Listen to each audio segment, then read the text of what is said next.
تو جب یہ اللہ کے اختیار میں ہے اور اللہ رب العزت نے تمہیں یہ نعمتیں دے رکھی ہیں، تو اب اس کا تقاضا یہ ہے کہ فَلْيَعْبُدُوا رَبَّ هَذَا الْبَيْتِ، بجائے تکذیب کرنے کے اور بجائے جھٹلانے کے ان کو چاہیے کہ یہ اس بیت اللہ کے رب کی جو ہے وہ عبادت کرنا ہے، اس بیت اللہ کے رب کی جو ہے وہ عبادت کرنا ہے۔ الذی اطعمہم من جوع، اور یہ رب جو ہے وہ ہے کہ جو تمہیں، جس نے ان کو بھوک میں جو ہے وہ کھلایا ہے، یہ بھوکے تھے ان کو اس نے کھلایا ہے، وآمنہم من خوف، اور ہر قسم کے خوف سے ان کو جو ہے وہ امن دے دیا ہے۔ تو اب جب خوف سے امن اور بھوک سے طعام، جب یہ دو ضرورتیں پوری ہو جائیں تو جو یہ دو ضرورتیں پوری کر رہا ہو عبادت اسی کی کرنی چاہیے، اس کی اس کے ساتھ عبادت میں کسی اور کو شریک جو ہے وہ نہیں کرنا چاہیے۔ یہ جو دو نعمتیں ہیں یہ بہت بڑی نعمتیں ہیں، بلکہ اگر یہ کہا جائے کہ نعمتوں کی اصل اور بنیاد یہی دو نعمتیں ہیں تو یہ غلط نہیں ہوگا۔ نمبر ایک کہ انسان کی معیشت درست ہو، نمبر دو انسان جو ہے وہ امن و امان بھی موجود ہو۔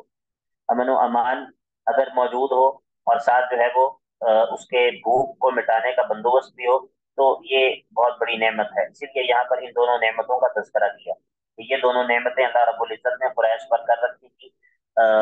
امن و امان اسی لیے تھا کہ تمام عرب کے دل میں بیت اللہ کی اور حرم کی ایک حرمت اور اس کی ایک تعظیم اور توقیر پائی جاتی تھی، تو ظاہر ہے کہ جب ان کے دلوں میں اس علاقے کی تعظیم اور توقیر تھی تو وہ علاقہ پرامن تھا۔ اور دوسرا یہ ہے کہ اللہ تعالیٰ نے ان کے تجارتی قافلوں کو ان کی حفاظت کا بندوبست ایسا کر رکھا تھا کہ وہ تجارت کا سلسلہ جو ہے ان کا جاری رہتا تھا۔ تو اطعمہم من جوع، بھوک سے بھی اللہ تعالیٰ نے نجات دی ہوئی تھی اور خوف سے بھی نجات دی ہوئی تھی۔ تو اب فَلْيَعْبُدُوا رَبَّ هَذَا الْبَيْتِ جو ہے یہ اس صورت کا مقصد ہے کہ جب اللہ تعالیٰ کے ان پر یہ انعامات ہیں تو ان کو چاہیے کہ تکذیب نہ کریں، تکذیب نہ کریں، جھٹلائیں نہیں، بلکہ کیا کریں، بلکہ وہ اس بیت اللہ کے رب کی جو ہے وہ عبادت کریں۔ بات سمجھ آ گئی سب کو؟ جی جی سر۔ بسم اللہ الرحمن الرحیم۔ أرأيت الذي يكذب بالدين فذلك الذي يدع اليتيم ولا يحض على طعام المسكين فويل للمصلين الذين هم عن صلاتهم ساهون الذين هم يراءون ويمنعون الماعون۔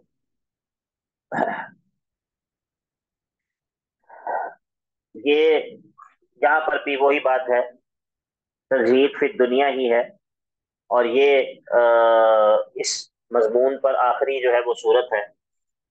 یہاں پر جو ہے وہ زجر ہے اس شخص کو جو دنیا کی محبت کی وجہ سے، دنیا کی محبت کی وجہ سے نہ اللہ کا حق ادا کرتا ہے نہ مخلوق کا حق ادا کرتا ہے، اس کو زجر ہے۔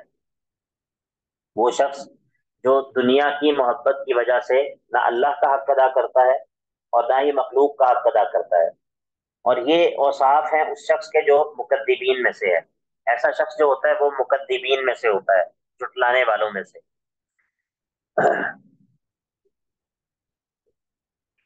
تو فرمایا ارأیت الذی یکذب بالدین، کیا آپ نے اس شخص کو نہیں دیکھا،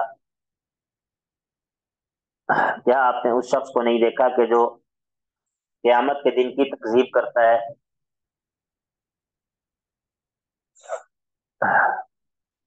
قیامت کے دن کو جھٹلاتا ہے۔ یہ پہلا وصف ہے، فَذَلِكَ الَّذِي يَدُعُّ الْيَتِيمَ، اور یہی وہ لوگ، یہی ایسا ہی شخص وہ ہوتا ہے جو یتیم کو دھتکارتا ہے، یتیم کو دھکے دیتا ہے، اس کو دھتکار دیتا ہے۔ مراد یہ ہے کہ اس کے حق سے اس کو دھتکار دیتا ہے۔ یتیم جب اپنا حق مانگتا ہے تو اس کا حق اس کو دینے کے لیے تیار نہیں ہوتا، اس کے حق کو ضبط کر جاتا ہے، ہڑپ کر جاتا ہے، اس کو دبا جاتا ہے، کیونکہ یتیم جو ہوتا ہے اس کے اندر یہ طاقت ظاہر نہیں ہوتی کہ وہ اپنا حق جو ہے وہ چھین سکے، کیونکہ یتیم کمزور ہوتا ہے، اس کا حق چھیننے والا جو ہے وہ موجود نہیں ہوتا۔ تو یہ جو دنیا کی محبت میں مبتلا شخص ہے یہ آخرت کو تو مانتا نہیں ہے، تو یتیم کا جو مال ہے اس کو ہڑپ کر جاتا ہے اور اس کو دھتکارتا ہے، اور ولا یحض علی طعام المسکین، اور مساکین کو کھانا کھلانے پر ترغیب بھی نہیں دلاتا، یعنی کہ خود بھی برا ہے اور دوسروں کو بھی نیکی کا نہیں کہتا، دوسروں کو بھی نیکی سے جو ہے وہ منع کرنے والا ہے، صدقہ نہیں کرتا۔ اور فویل للمصلین، اور بربادی ہے ایسے نمازیوں کے لیے کہ الذین هم عن صلاتهم ساہون، جو اپنی نمازوں میں جو ہے وہ سستی کرتے ہیں،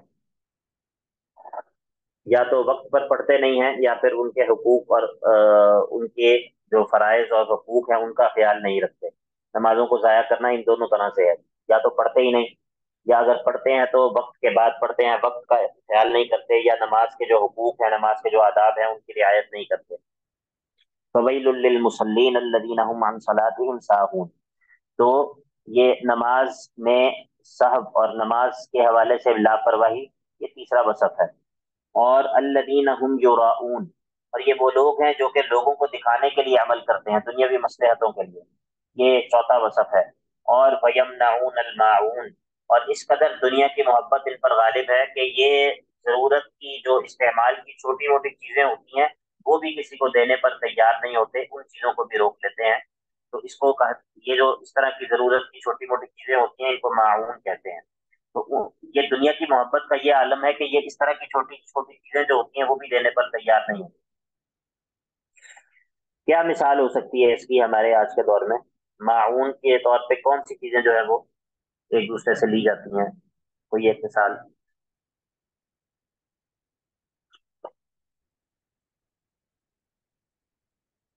ہوں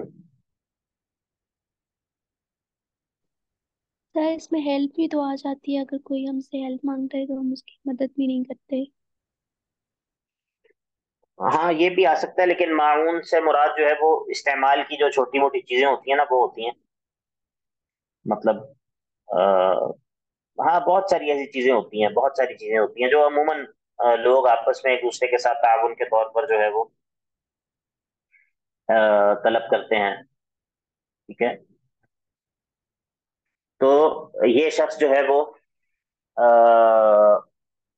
مال کی محبت کا یہ عالم ہے کہ یہ وہ چیز دینا بھی جو ہے وہ انسان کو ناگوار گزرتا ہے۔ موٹر سائیکل لکھا ہے ابو ذر بھائی نے۔ ابو ذر بھائی موٹر سائیکل تو معاون کے اندر نہیں آئے گی نا؟ عمر فاروق بھائی نے لکھا ہے آٹا نمک۔ ہمارا بہن نے لکھا ہے جوسر بلینڈر۔ ہاں یہ اس طرح کی چیزیں ہوتی ہیں عموماً محلوں کے اندر ایک دوسرے سے لوگ لے لیتے ہیں، یا جس طرح دہی کی جھاگ لیتے ہیں، دہی کی جھاگ محلوں کے اندر ایسا ہوتا ہے کہ وہ کسی سے لے لیتے ہیں، دہی جمانا ہوتا ہے۔ یا پھر ایسا بھی ہوتا ہے کہ کبھی گھر میں کچھ کام کرنا ہو تو پیچکس یا پلاس جو ہے وہ کسی سے منگوا لیتے ہیں، ٹھیک ہے؟ تو یہ اس طرح کی چیزیں جو ہے وہ عمر فاروق بھائی نے لکھا ہے ہاٹ اسپاٹ۔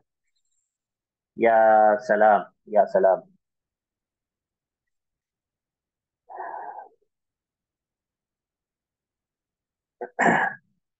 ومن عادتی حب الدیار لأہلها وللناس فيما يعشقون مذاہب۔ ہر انسان جو ہے نا وہ اسی چیز کے بارے میں سوچتا ہے کہ جو ومن عادتی حب الدیار لأہلها وللناس فيما يعشقون مذاہب۔ کسی نے قیس سے پوچھا نا، قیس ابن الملوح سے کسی نے پوچھا کہ تمہارا کیا خیال ہے کہ بنو امیہ جو ہے وہ خلافت کے حقدار ہیں یا بنو عباس ہیں؟ اس نے آسمان کی طرف دیکھتے ہوئے سوچتے ہوئے جواب دیا کہ میرا تو خیال ہے کہ لیلا جو ہے وہ خلافت کی حقدار ہے، ٹھیک ہے؟ تو یہ ہوتا ہے۔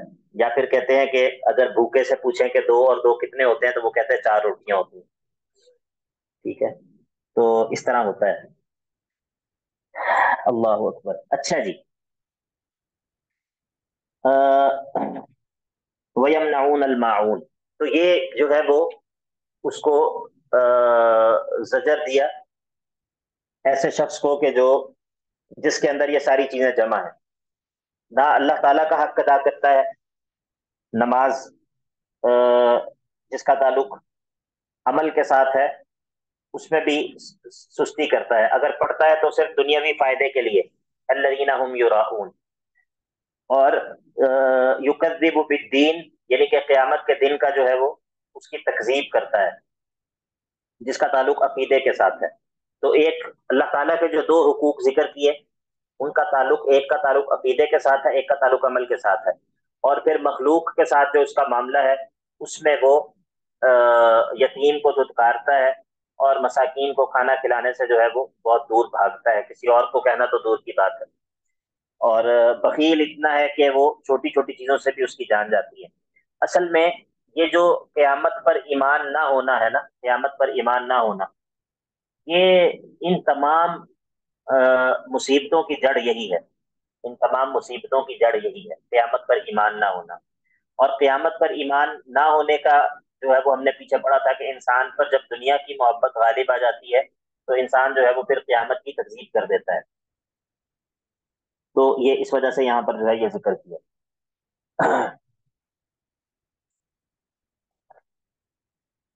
اس کے مقابلے میں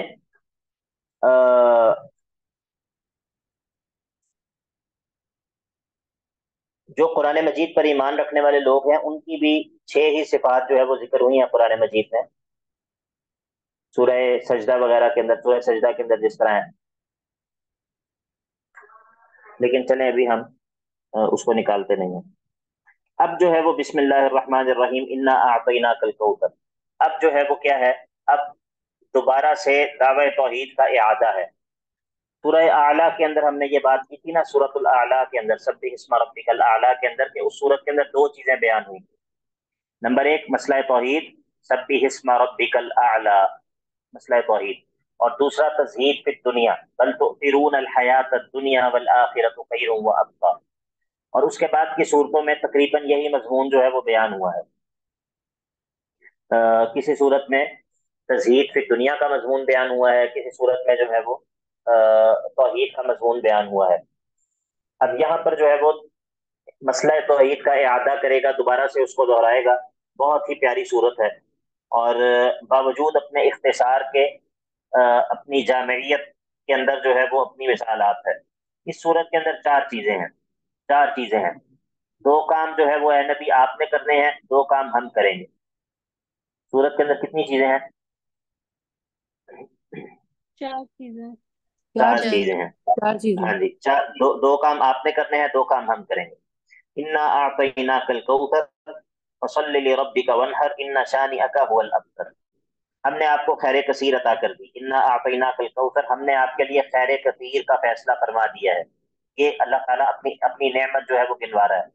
الکوثر کے معنی کے اندر مختلف اقوال ہیں، اور ان میں سے جو سب سے بہترین 2 باتیں ہیں وہ یہی ہیں کہ یا تو الکوثر سے مراد خیر کثیر ہے، یا پھر اس سے مراد وہ جنت کا چشمہ اور نہر ہے کہ جو اللہ کے نبی علیہ الصلوۃ والسلام کو عطا کی جائے گی۔ اور اگر بندہ تھوڑا سا غور کرے تو یہ دونوں جو ہیں ان کے اندر کوئی اختلاف تضاد نہیں ہے، بلکہ اختلاف تنوع ہے، کیونکہ اگر آپ خیر کثیر کا معنی کریں تو اس کے اندر وہ جنت کی نہر بھی آ جاتی ہے۔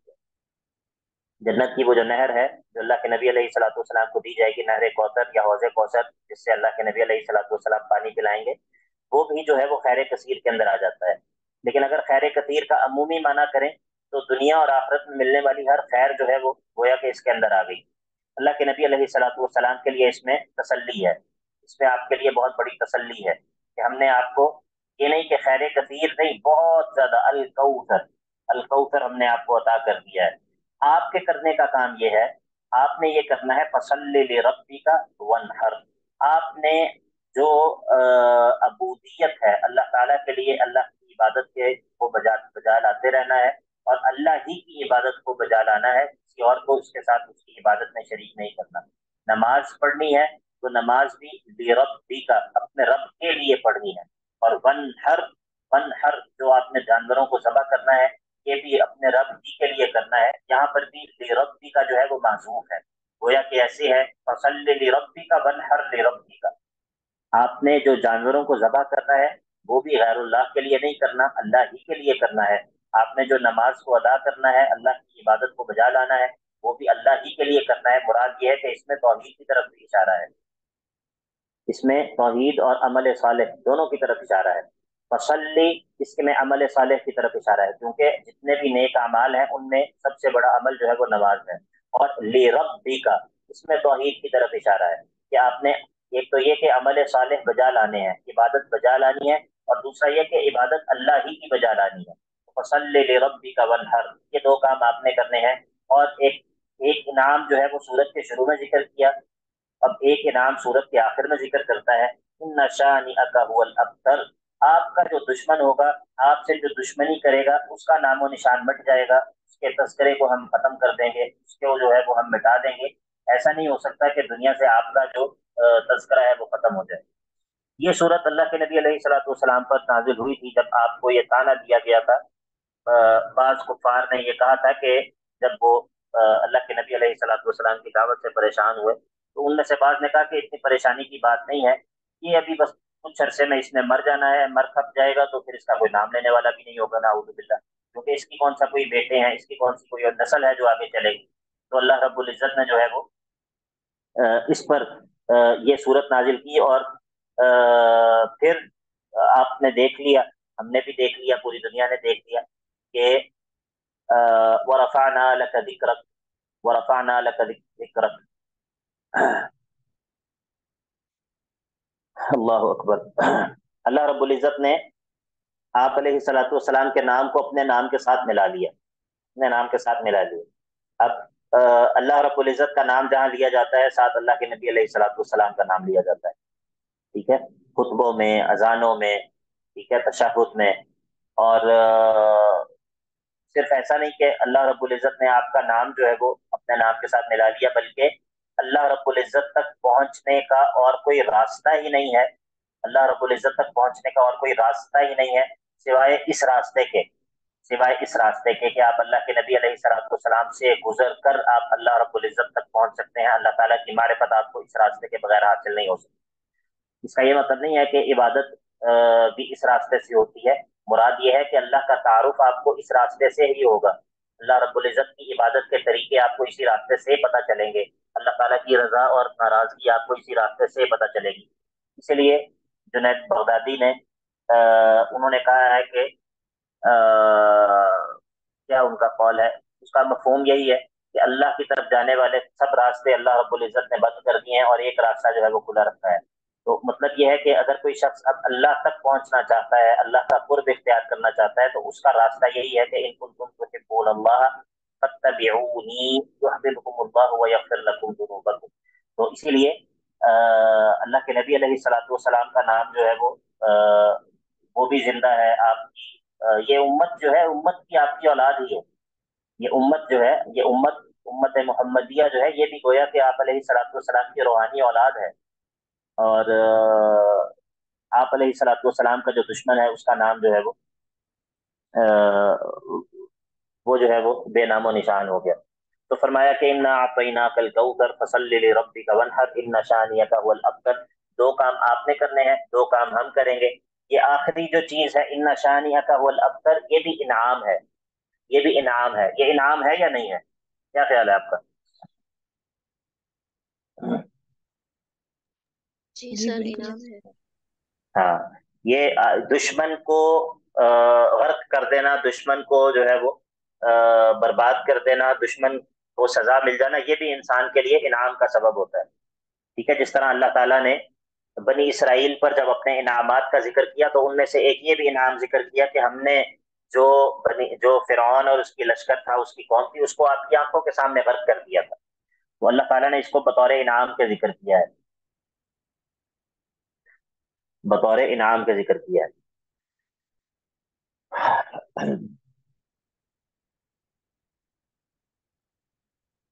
اچھا جی، اس کی کوئی اور مثال بھی میرے ذہن میں آ رہی تھی، ابھی وہ نکل گئی، ہاں وہ تھی قاتلوہم یعذبہم اللہ بأیدیکم ویخزہم وینصرکم علیہم ویشفی صدور قوم مؤمنین ویذہب غیظ قلوبکم۔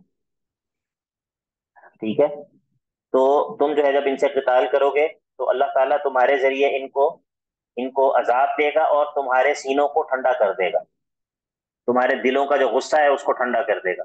تو اس کا مطلب ہے کہ مخالفین اور معاندین اور جن کے ساتھ انسان کا جھگڑا ہوتا ہے حق اور باطل کے مسئلے میں، ان کو سزا مل جانا یہ بھی انسان کے لیے جو ہے وہ ایک نعمت کی ہی صورت رکھتا ہے۔ تو فرمایا کہ ان شانئک هو الابتر۔ اب بات یہ ہے کہ اب قرآن کا مقصد جو ہے وہ پورا ہو گیا، قرآن مجید کا مقصد جو ہے وہ پورا ہو گیا۔ اب یہ ہے کہ اس سب کے بعد بھی ان سب دلائل کے بعد بھی توحید پر دلائل ذکر کیے، اور اس پر توحید پر مختلف طرح کے دلائل دیے، توحید پر عقلی دلائل ذکر کیے، نقلی دلائل ذکر کیے، جنات سے دلائل دیے، سابقہ اقوام سے دلائل دیے، نوح علیہ السلام سے دلائل دیے، آسمانوں کے دلائل ذکر کیے، زمینوں کے دلائل ذکر کیے، وسطی آسمانوں اور زمینوں کے درمیان کے دلائل ذکر کیے، پھر بعث بعد الموت کو مختلف طریقے سے ثابت کیا، اور پھر جو ہے وہ بعث بعد الموت میں جو چیز رکاوٹ بنتی ہے اس کو ماننے سے، یعنی کہ دنیا کی محبت، اس پر جو ہے وہ اس کا علاج کرنے کے لیے بہت ساری باتیں کی۔ اب اس کے بعد بھی اگر مخالفین بات نہیں مانتے تو آپ ان مخالفین سے برات کا اعلان کر دیجئے اور کہیے کہ اب ہمارا اور تمہارا کوئی تعلق نہیں ہے، تمہیں تمہارا دین مبارک ہو، ہمیں ہمارا دین مبارک ہو۔ ان قریب جو ہے وہ پتہ چل جائے گا کہ کس کے ساتھ جو ہے وہ کیا ہوتا ہے۔ کل آپ کہہ دیجئے اے اللہ کے نبی علیہ الصلوۃ والسلام، سورہ کافرون ہے، سورہ کافرون ہے، اس کو سورہ اخلاص بھی کہا جاتا ہے، جس طرح قل هو اللہ احد کو سورہ اخلاص کہا جاتا ہے، اس طرح اس کو بھی سورۃ الاخلاص جو ہے وہ کہا جاتا ہے، اور بھی اس کے کچھ نام ہیں، لیکن بہرحال قل یا ایھا الکافرون سورہ مکی سورت ہے، اور اس سورت کے بھی بڑے فضائل ہیں، اس سورت کے بھی بڑے فضائل ہیں۔ فجر کی سنتوں میں اس سورت کو پڑھا کرتے تھے اللہ کے نبی علیہ الصلوۃ والسلام، اسی طرح جو ہے وہ مغرب کی سنتوں میں بھی، اور اسی طرح جو ہے وہ وطر میں بھی۔ قل یا ایھا الکافرون، اے نبی علیہ الصلوۃ والسلام کہہ دیجئے کہ اے کافرو، اے کافرو۔ بعض لوگ کہتے ہیں کہ آپ کسی کو کافر نہیں کہہ سکتے کیونکہ اس سے وہ ہرٹ ہوتے ہیں، جس طرح گاندھی صاحب بھی کہتے ہیں کہ جو اہل کتاب ہیں موجودہ دور میں، ان کو آپ غیر مسلم تو کہہ سکتے ہیں، کافر نہیں کہہ سکتے، کیونکہ وہ پھر کیا ہوگا، ہرٹ ہو جائیں گے، ٹھیک ہے؟ تو کسی کو ہرٹ کرنا تو آپ کو پتہ ہے بالکل بھی اچھی بات نہیں ہے نا، ایسے یہ کوئی بندہ اوفینڈ ہو جائے تو پھر مناسب تو نہیں ہے، تو اسی لیے قل یا ایھا الکافرون، یہ اس سورت کے آخری آیت میں پھر میں آپ کو ایک اور بات بتاؤں گا۔ قل یا ایھا الکافرون، آپ کہہ دیجئے کہ اے کافرو، لا اعبد ما تعبدون، میں ان کی عبادت نہیں کرتا کہ جن کی تم عبادت کرتے ہو، جن چیزوں کی تم عبادت کرتے ہو تمہارے معبودوں کی میں عبادت کرنے والا نہیں ہوں، ولا انتم عابدون ما اعبد، اور نہ ہی تم اس ذات کی عبادت کرنے والے ہو کہ جس کی میں عبادت کرتا ہوں، ولا انا عابد ما عبدتم، میں نے پہلے بھی جو ہے وہ ایسا نہیں ہے کہ میں نے تمہارے معبودوں کی عبادت کی ہو، اور نہ ہی مستقبل میں ایسا کروں، ولا انا عابد ما عبدتم ولا انتم عابدون ما اعبد، اور تم بھی مستقبل میں بھی میرے معبود کی عبادت کرنے والے نہیں ہو۔ مراد یہ ہے کہ ماضی میں بھی ہمارا جھگڑا رہا ہے، اور ابھی بھی ہمارا جھگڑا ہے، اور مستقبل میں بھی جھگڑا جو ہے وہ قائم رہے گا۔ ہم جو ہے وہ موحدین تمہارے معبودوں کی عبادت نہیں کریں گے، مشرکین جو ہے وہ معبود برحق کی عبادت نہیں کریں گے۔ تو جب معاملہ یہ ہے کہ دونوں کا راستہ جدا جدا ہے، دونوں کا اس مسئلے میں جھگڑا ہے کہ عبادت کا مستحق کون ہے، تو پھر لکم دینکم، تمہارا دین تمہیں مبارک ہو، ولی دینی، اور میرا دین جو ہے وہ میرے ساتھ ہے، میرا تمہارے دین سے کوئی تعلق نہیں، تمہارا میرے دین سے کوئی تعلق نہیں۔ اس کو کہتے ہیں اعلان براءت، اعلان براءت۔ ایک دن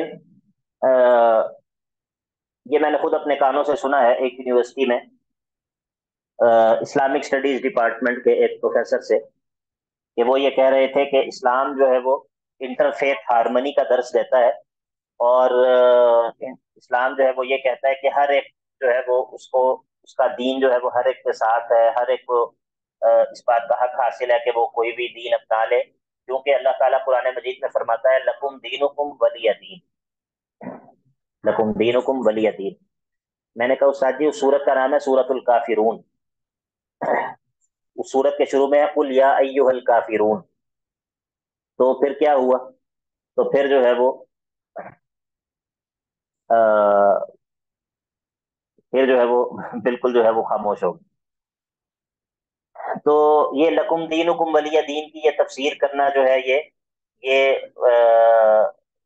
یعنی کہ یہ وہ تفسیر ہے کہ جو تفسیر نہیں بلکہ تحریف ہے، ٹھیک ہے، یعنی کہ جو سورت کے بالکل مقصد کے بالکل برعکس جو ہے وہ اس آیت کا ترجمہ یہ کرنا ہے کہ لکم دینکم ولی دین، کا مطلب یہ ہے کہ ہر ایک کو اس بات کی حق ہے، اور آپ کسی کے دین کو یہ نہیں کہہ سکتے کہ تمہارا دین درست نہیں ہے.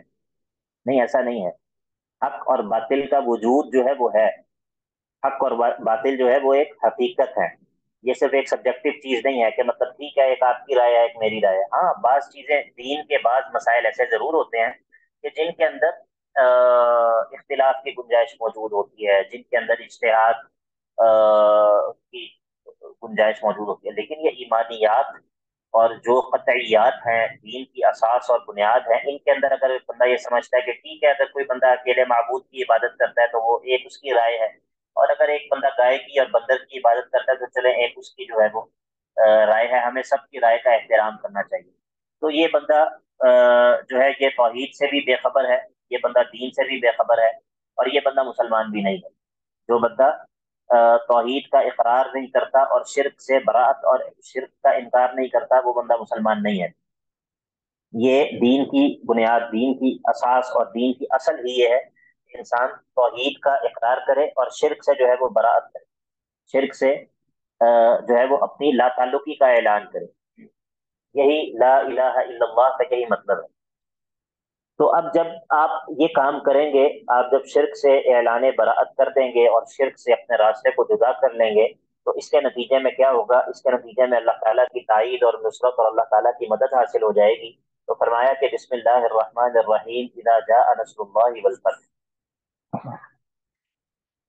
اذا جاء نصر اللہ والفتح ورأيت الناس يدخلون في دين الله أفواجا فسبح بحمد ربك واستغفر إنه كان توابا. مدنی صورت ہے، بالاتفاق مدنی صورت ہے، اور اس میں اللہ کے نبی علیہ الصلوۃ والسلام کے لیے تسلی بھی ہے، اور توحید کو متحقق کر دینے کے بعد، کفار سے اعلان برات کر دینے کے بعد جو ہے وہ اللہ تعالیٰ کی مدد اور تائید اور نصرت اور فتح کا جو ہے وہ اس کی خوشخبری بھی ہے.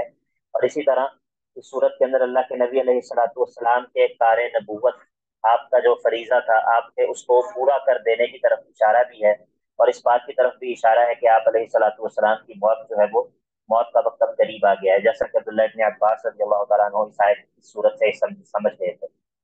تو فرمایا کہ اذا جاء نصر اللہ والفتح، جب اللہ تعالیٰ کی مدد اور فتح جو ہے وہ آ جائے گی، اور ورأیت الناس يدخلون فی دین اللہ افواجا، جب آپ لوگوں کو فوج در فوج جو ہے وہ جماعت در جماعت، گروہ در گروہ، قبائل در قبائل دین میں داخل ہوتا ہوا دیکھنے لگ جائیں گے، تو پھر آپ نے یہ کرنا ہے کہ فسبح بحمد ربک واستغفر، فسبح بحمد ربک واستغفر.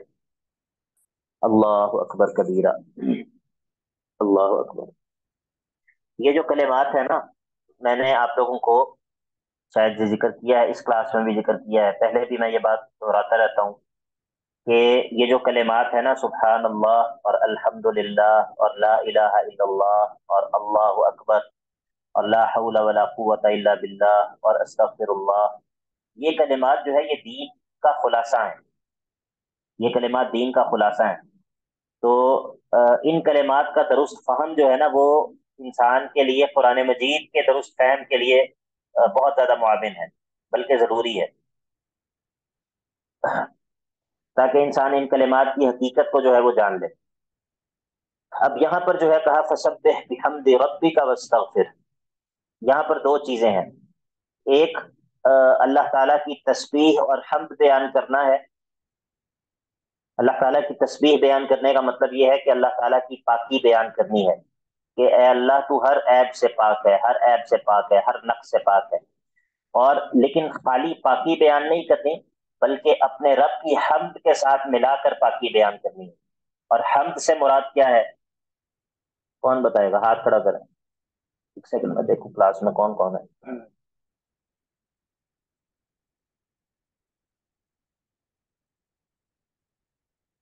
ایمان، ایمان بتائیے. فسبح، سبح سے مراد تو ہو گیا کہ اللہ تعالیٰ کی پاکی بیان کرنی ہے. اور بحمد ربی کا اس سے مراد کیا ہے؟ اس میں اللہ تعالیٰ کی صفات کا اس بات ہے. ہاں، بارک اللہ فیک، بارک اللہ فیک. یعنی کہ یہ اس میں دونوں چیزیں آ گئیں جن کا تعلق اللہ تعالیٰ کی معرفت سے ہے، یعنی کہ نفی بھی اور اس بات بھی. اللہ تعالیٰ کو تمام عیوب سے پاک بھی قرار دینا ہے، اور اللہ تعالیٰ کے لیے جو اس کی صفات ہیں ان کو ثابت بھی کرنا ہے۔ تو یہی تو توحید ہے، یہی تو توحید ہے۔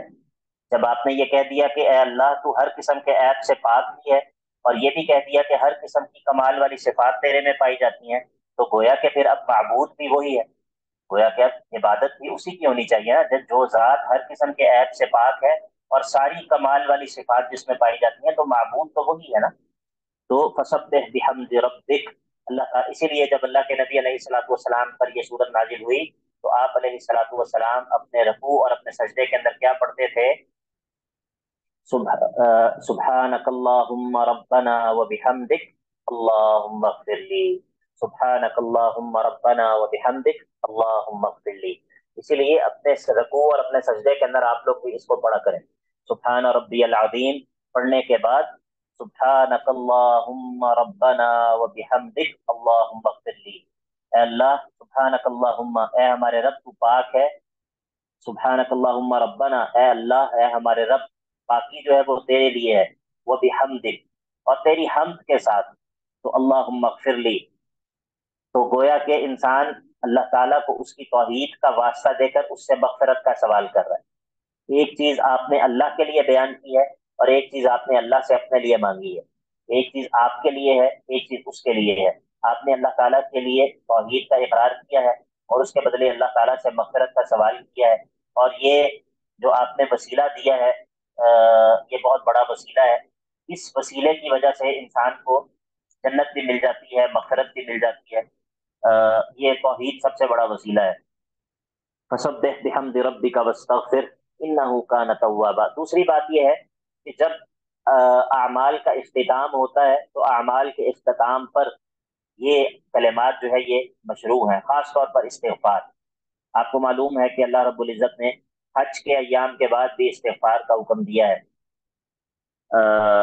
اور اسی طرح جو ہے وہ روزوں کے ایام، روزوں کے اختتام پر بھی استغفار کا حکم دیا ہے، نماز کے اختتام پر بھی استغفار کا حکم دیا ہے۔ تو یہ اللہ تعالیٰ کا یہ ہمارے دین کا عمومی طریقہ ہے کہ اعمال کا اختتام جو ہے وہ استغفار پر جو ہے وہ کرنے کا حکم دیتا ہے، یا اس کو پسند کرتا ہے اللہ رب العزت۔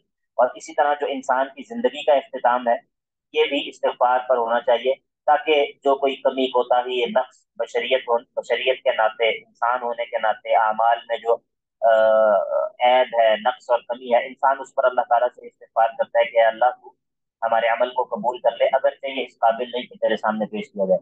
تو فسبح بحمد ربک واستغفر انہ کان توابا، اللہ تعالیٰ خوب توبہ کو قبول کرنے والا ہے، بندے کی طرف رجوع کرتا ہے جب بندہ اس کی طرف رجوع کرتا ہے۔ تو اللہ کے نبی علیہ الصلوۃ والسلام کو یہ خوشخبری سنا دی، اور پھر پیچھے کہا کہ ان شانیہ کا هو الابتر۔ اب جو ہے وہ اس کی ایک مثال بیان کرے گا، اس کا ایک نمونہ بیان کرے گا کہ کس طرح جو آپ کا دشمن ہے وہ ناکام و نامراد ہے، ابتر ہے، جڑ کٹا ہے۔ اس کی ایک مثال یہ ہے کہ آپ سے دشمنی کرنے میں سب سے پہلے نمبر پر جس نے آپ سے دشمنی کی وہ ابو لہب تھا۔ جب اللہ کے نبی علیہ الصلوۃ والسلام نے قریش کے سارے قبائل کو اکٹھا کیا اور اکٹھا کر کر ان کے سامنے دعوت رکھی، تو یہ کہنے لگا کہ تبا لک سائر اليوم، تبا لک سائر اليوم لہذا جمعتنا، لہذا جمعتنا، کہنے لگا کہ تمہاری بربادی ہو، تم نے اس کام کے لیے ہمیں اکٹھا کیا، یہ بات کہنے کے لیے جمع کیا۔ ابو لہب نے اس موقع پر یہ کہا، تو اللہ رب العزت نے فرمایا تبت یدا ابی لہب وتب، اس کے ابو لہب کے ہاتھ ٹوٹ جائیں، مراد یہ ہے کہ یہ ہلاک ہو جائے، وتب، اور یہ ہلاک ہو گیا۔ تبت یدا ابی لہب وتب، اس کے ہاتھ ٹوٹ جائیں، مراد یہ ہے کہ یہ ہلاک ہو جائے، یہ بد دعا ہے۔ اور وتب کا اس کا معنی یہ ہے کہ یہ سمجھو ہو گیا، سمجھو یہ ہو گیا، پہلے بد دعا ہے بعد میں خبر ہے۔ تبت یدا ابی لہب، ابو لہب کے ہاتھ ٹوٹ جائیں، وتب، اور سمجھو کہ یہ ہلاک ہو گیا۔ یہ ابو لہب، اس کو ابو لہب اس لیے کہتے تھے کہ یہ بڑا خوبصورت تھا اور بڑا ہی اس کے چہرے پر جو ہے وہ سرخ و سفید تھا، گویا کہ جس طرح ایک شعلہ ہوتا ہے، چمک رہا ہوتا ہے۔ تو یہ نام جو کہ بظاہر اس کی مدح کے لیے تھا، یہ نام جو ہے یہ اللہ رب العزت نے اس کی مذمت میں تبدیل کر دیا۔ تبت یدا ابی لہب وتب ما اغنی عنہ مالہ وما کسب، اس کو اس کے مال نے بھی کوئی فائدہ نہیں دیا، اور وما کسب،